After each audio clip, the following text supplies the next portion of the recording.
On your MK6 Jetta like this one, 2011 to 2017, you might get a code P0562, which is voltage system low.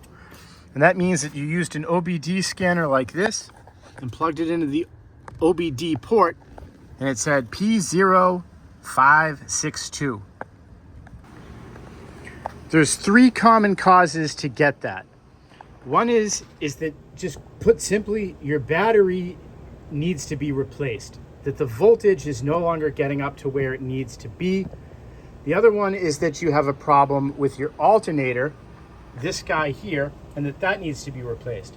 I'm going to put an affiliate link in the video to purchase both a battery and an alternator and a multimeter, because you need to first figure out which.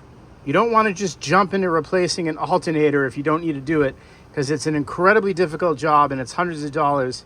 You'd start with, for example, if you see that your battery is 3 years old and it gets charged up and then it can't get above where it needs to be on the multimeter, you know you just likely need to replace the battery.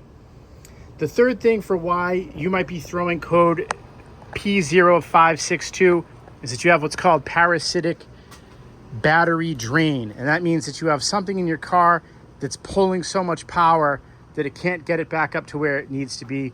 That's usually if you have a ton of aftermarket accessories on or something that won't shut off. But again, start with the battery and then go from there. You might be getting the code because of the alternator. If you have any questions, put them in the comments.